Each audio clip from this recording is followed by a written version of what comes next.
Hi everyone, my name is Avram K. and you're watching Alfei Panim Parshas Naso 2025.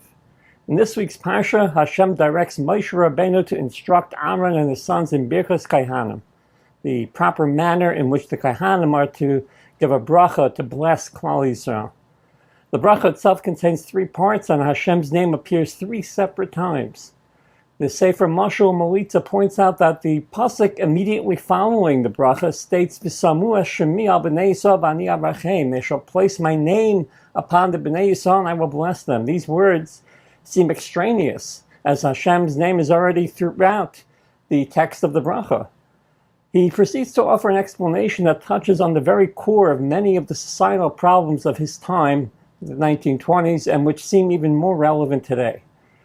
In many ways, this is a continuation of the drasha of his that I gave over in Parshas Bahar B'chukoisai.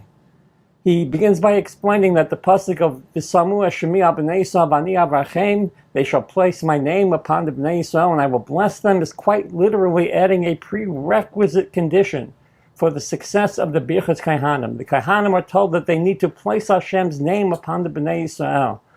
This means to say that in order for us to truly benefit from the bracha, we need to have Hashem foremost in our minds. America in the 1920s was a land of contradictions.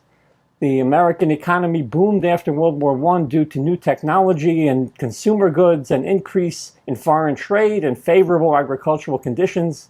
This led to a surge in consumer demand and economic growth. Overall, these factors helped shape the prosperous decade known now as the Roaring '20s. On the other hand, in the years following the war, favorable weather conditions contributed to an overproduction of farm goods. While this initially benefited farmers, it ultimately led to market saturation and an economic upheaval in the agriculture industry that eventually became one of the causes of the Great Depression. In short, warehouses were full of merchandise and farms were flush with produce, but there was still a substantial population of people who lived in abject, grinding poverty.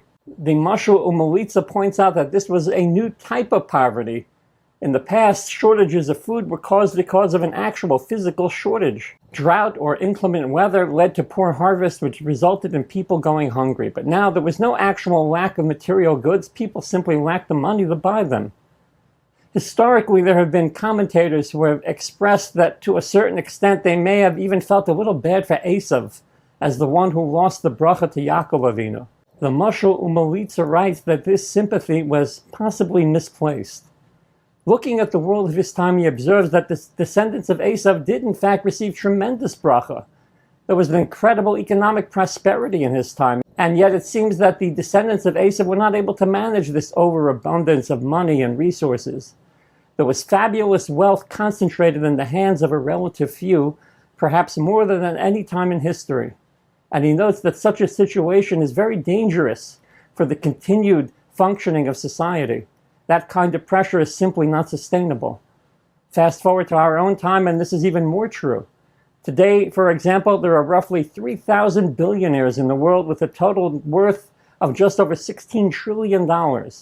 Estimates vary, but it is said that besides their personal assets, they also control over 40% of the wealth of the entire world, estimated at over $500 trillion. That is 0.00004% of the world's population in control of nearly half of all the money.